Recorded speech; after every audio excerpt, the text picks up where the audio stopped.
नमस्कार दोस्तों, मैं दीपक शुक्ला आपका स्वागत करता हूं आपके अपने YouTube channel A to Z banking information पर।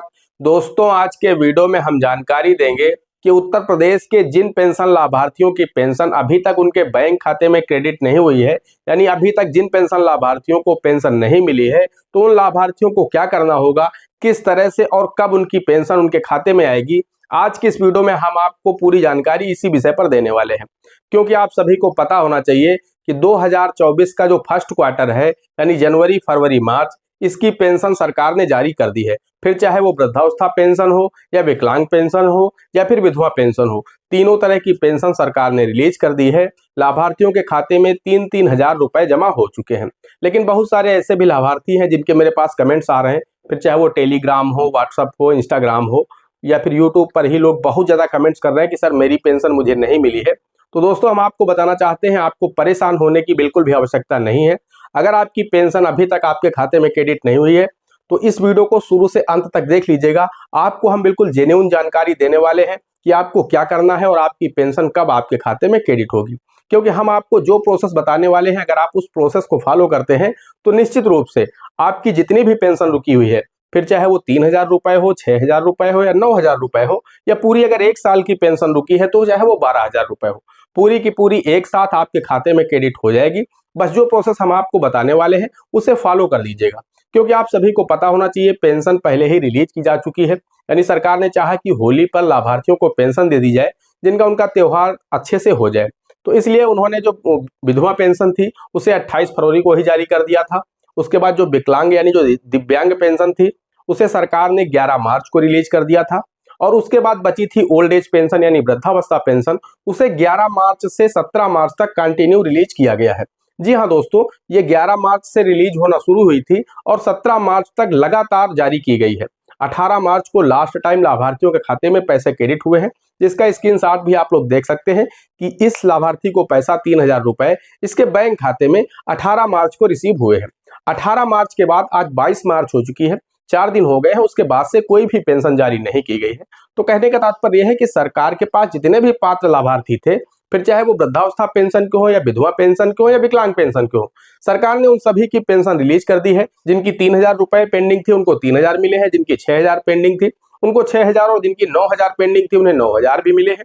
और जिनकी 12,000 रुपए पेंडिंग थी पेंशन यानी 4 क्वार्टर की, 1 साल की, उनको 12,000 रुपए भी सरकार ने रिलीज कर दिया है। तो दोस्तों, वीडियो में आगे बढ़ते हैं, आप लोगों को जानकारी देते हैं कि जिन लाभार्थियों को पेंशन अभी तक नहीं मिली है उन्हें करना क्या है, किस तरह से उनकी पेंशन आएगी और कब उनके खाते में क्रेडिट होगी, उसके लिए उन्हें क्या करना होगा। दोस्तों, वीडियो पसंद आ जाए तो एक लाइक कर देना। चैनल पर नए हैं, पहली बार आए हैं, इसी तरह के और भी इंफॉर्मेटिव वीडियो देखने के लिए हमारे इस चैनल को सब्सक्राइब करिएगा।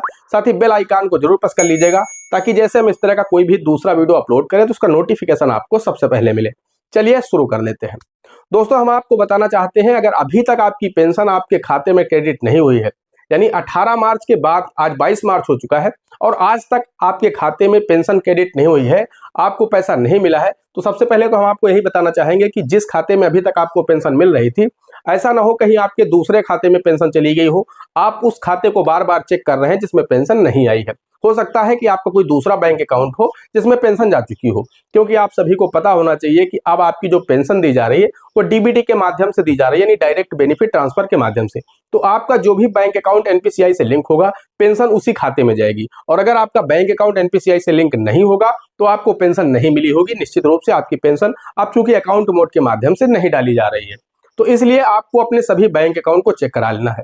अब इसके लिए दूसरा तरीका यह भी है कि आप पीएफएमएस के पोर्टल पर जाकर के वहां से भी चेक कर सकते हैं कि आपको पेंशन किस बैंक अकाउंट में दी गई है, नहीं दी गई है, और दी गई है तो कब दी गई है, पूरी जानकारी और कितनी दी गई है, 3,000, 6,000, 9,000 या 12,000, जितनी भी दी गई है, जिस डेट में दी गई है, वो आपको सब कुछ पता चल जाएगा किस बैंक में दी गई है। सारी की सारी डिटेल आपको पीएफएमएस के पोर्टल पर मिल जाएगी।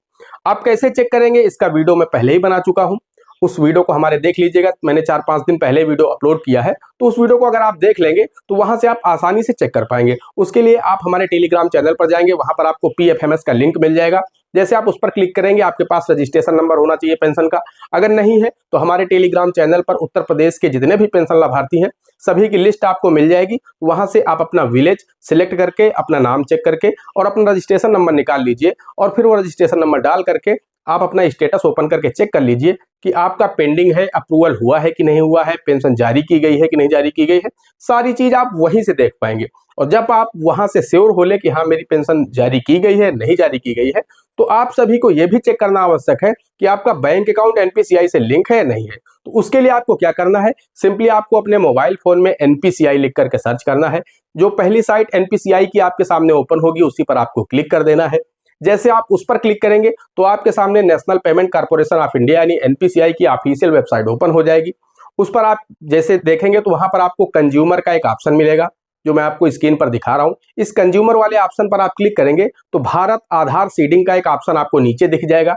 उस भारत आधार सीडिंग वाले ऑप्शन पर जैसे ही क्लिक करेंगे वहां पर आपको अपना आधार नंबर डालना है। जैसा कैप्चा कोड दिखाया जा रहा सेम वैसा ही कैप्चा कोड डालना है।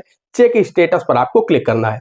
जैसे आप चेक स्टेटस पर क्लिक करेंगे आधार रजिस्टर्ड मोबाइल नंबर पर एक ओटीपी जाएगा 6 अंकों का, वो आपको वापस इसमें डालना है। और डालने के बाद जैसे आप चेक करें पर क्लिक करेंगे स्टेटस चेक करने पर, तो वैसे ही आपके सामने कुछ इस तरह का स्टेटस ओपन हो जाएगा कि आपका जो बैंक अकाउंट है एनपीसीआई से लिंक है नहीं है। और लिंक है तो आपका कौन सा बैंक अकाउंट एनपीसीआई से लिंक है।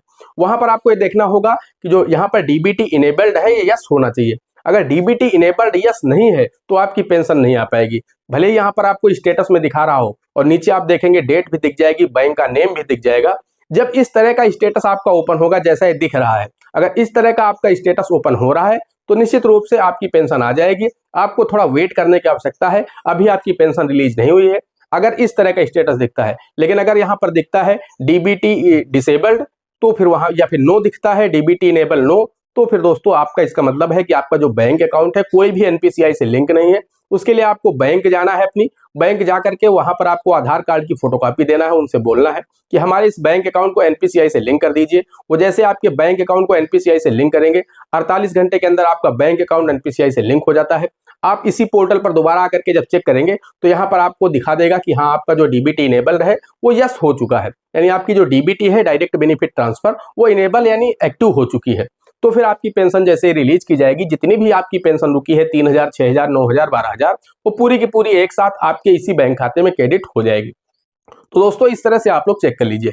लेकिन अगर आपका सब कुछ ओके दिखा रहा है उसके बाद भी पेंशन क्रेडिट नहीं हुई है तो फिर आपको वेट करना है, किन्हीं कारणों से आपकी पेंशन अभी रिलीज नहीं हो पाई है।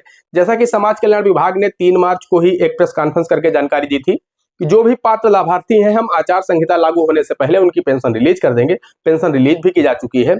लेकिन वहां पर यह भी बताया गया था कि जिन लाभार्थियों को डाटा अपूर्ण है या जिन लाभार्थियों का डाटा पूर्ण नहीं हो पाता है या जिन लाभार्थियों के बैंक खाते एनपीसीआई से लिंक नहीं पाए जाएंगे उनकी पेंशन रुक जाएगी। वो जैसे जैसे अपना ये एनपीसीआई लिंकिंग वाला कार्य कराते जाएंगे, उनका डेटा अपडेट होता जाएगा, हम वैसे वैसे उनकी पेंशन रिलीज करते जाएंगे। तो ऐसा नहीं है कि आपको 3 महीने वेट करना है। आप कल जाकर के अपने बैंक अकाउंट को एनपीसीआई से लिंक करा लेंगे तो हो सकता है आने वाले 4 से 8 दिनों में ही आपकी पेंशन रिलीज कर दी जाए, क्योंकि डाटा ऑटोमेटिक अपडेटेड होता रहता है। जैसे आप एनपीसीआई लिंक करा देंगे तो आपका डेटा ऑटोमेटिक समाज कल्याण विभाग उठा लेगा और उसके बाद आपकी पेंशन रिलीज कर देगा। दोस्तों आशा करते हैं वीडियो पसंद आया होगा। अगर वीडियो पसंद आया हो तो एक लाइक कर देना। चैनल पर नए हैं, पहली बार आए हैं तो चैनल को सब्सक्राइब कर लेना। साथ ही बेल आइकन को प्रेस करना बिल्कुल मत भूलना। दोस्तों आज की वीडियो में इतना ही, मिलते हैं अगले वीडियो में किसी अगले इंटरेस्टिंग टॉपिक के साथ। तब तक के लिए जय हिंद, जय भारत।